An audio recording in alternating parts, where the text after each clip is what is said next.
بسم اللہ الرحمن الرحیم۔ شروع اللہ کے نام سے جو بڑا مہربان نہایتی رحم کرنے والا ہے۔ حضرت سلیمان علیہ السلام اور ملکہ بلقیس کا واقعہ۔ ایک دفعہ کا واقعہ ہے کہ حضرت سلیمان علیہ السلام نے دربار لگایا تو جن ونس جانور اور پرندے سب کی حاضری ہوئی، مگر ان کا چہیتا پرندہ ہدہد غائب تھا۔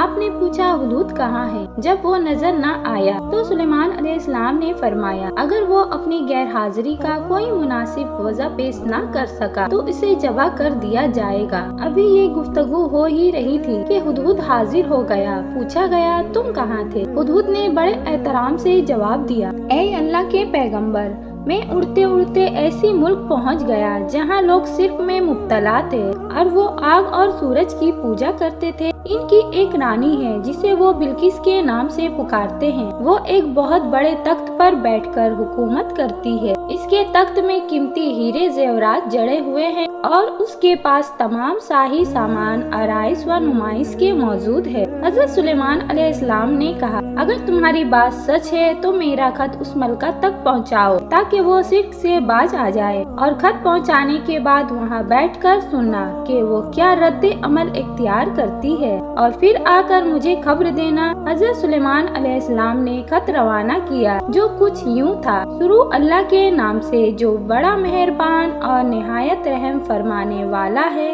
یہ عزت والا خط سلیمان ابن داؤد کی جانب سے ملکہ سبا بلقیس کی طرف ہے، جو ہدایت کی پیروی کرے اور اس کے لیے سلامتی ہے۔ مجھ پر غالبان کی خواہش نہ کرو، میرے مقابلے میں سرکشی اختیار نہ کرو، بلکہ فرمانبردار اور مطیع ہو کر میرے پاس آ جاؤ۔ یہ خط دراصل ملکہ سبا اور اس کی قوم کی طرف دعوت اسلامی تھی۔ ہدہد نے یہ خط لے کر جا کر ملکہ بلقیس کی گود میں گرا دیا۔ ملکہ کے دربار میں اس وقت 300 کے قریب سردار بیٹھے تھے۔ انہوں نے جب یہ خط پڑھا تو تیس میں آ گئے اور کہا یہ ہماری توہین، ہمیں اس کا سخت جواب دینا چاہیے۔ مگر ملکہ بہت زیادہ سمجھدار تھی، اس نے انہیں سمجھایا کہ یہ خط سے پتہ چل رہا ہے کہ یہ کوئی عام شخص نہیں، خدا کا کوئی پیغمبر ہے، لہٰذا ہمیں حکمت سے کام لینا چاہیے۔ اس نے کہا کہ میں حضرت سلیمان علیہ السلام کی طرف ایک تحفہ بھیجتی ہوں، اگر انہوں نے قبول کر لیا تو وہ بادشاہ ہے، میں اس سے جنگ کروں گی، لیکن اگر انہوں نے تحفہ قبول نہ کیا تو میں اس کی پیروی کروں گی، کیونکہ وہ نبی ہے۔ ہدہد یہ ساری گفتگو سن رہا تھا۔ اس نے آ کر حضرت سلیمان علیہ السلام کو ساری باتیں بتا دی۔ حضرت سلیمان علیہ السلام نے جنات کو حکم دیا کہ شہر میں داخل ہونے والے سارے راستے پر سونے چاندی کی اینٹوں کا فرش بچھا دیا جائے، راستے کے دونوں جانب سونوں کی عجیب جانور کھڑی کر دیا جائے اور مال اور سلطنت کی تمام کرسیوں کو سونے کا کر دیا جائے، دربار کو ہیرے زیورات مزین کیا جائے۔ ادھر بلقیس نے حضرت سلیمان علیہ السلام کے لیے طائف روانہ کی، جن میں سونے کی اینٹ، جوہرات، غلام، کنیز اور ملکہ کا ایک خط بھی تھا۔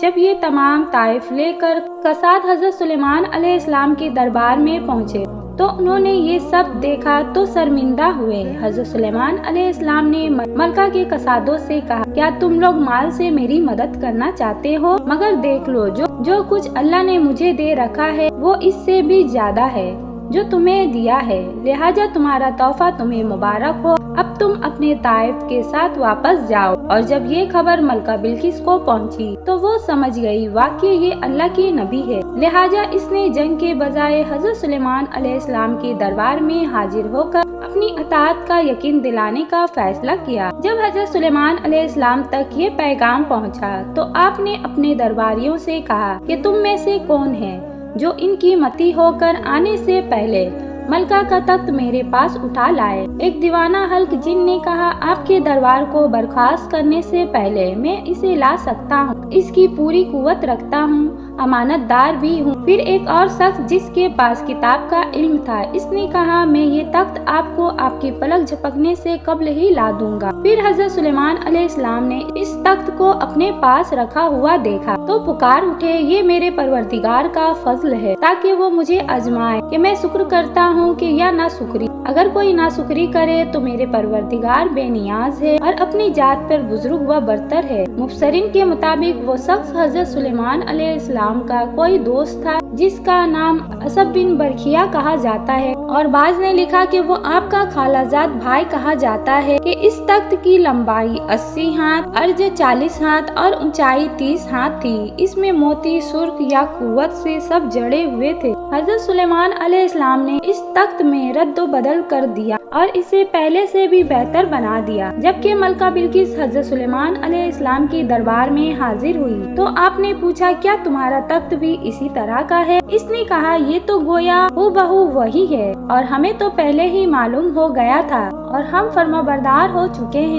بلقیس کے آنے سے پہلے حضرت سلیمان علیہ السلام نے ایسی عمارت بنانے کا حکم دیا کہ جس کا فرش شیشے کا ہو، نیچے پانی جاری ہو، پانی میں مچھلیاں اور دوسرے ارضی جانور ہو۔ حضرت سلیمان علیہ السلام اس عمارت میں ایسی شاہی تخت پر جلوہ افروز تھے اور شیشے کے نیچے سے پانی اپنی پوری آب و تاب سے بہ رہا تھا۔ جب اس کے اوپر شیشہ نظر نہیں آتا تھا، بلقیس کو اس محل میں لایا گیا۔ جب اس نے فرش کو دیکھا تو سمجھ گئی کہ یہ پانی کا ایک حوض ہے، لہٰذا اپنی پنڈلیا سے کپڑے اٹھا لیا۔ سلیمان علیہ السلام نے، یہ تو شیشے کا چکنا فرش ہے۔ تب وہ شرمندہ ہوئی اور بول اٹھی، اے میرے پروردگار، میں سورج کی پوجا کر کے اپنے آپ پر ظلم کرتی رہی ہوں اور اب میں نے سلیمان علیہ السلام کے ساتھ اللہ رب العالمین کی اطاعت قبول کر لی ہے، لہٰذا بلقیس پر یہ ظاہر ہو گیا۔ شیشے کی شکن کو پانی کا لہر ماننے والا گہرا حوض سمجھ بیٹھی۔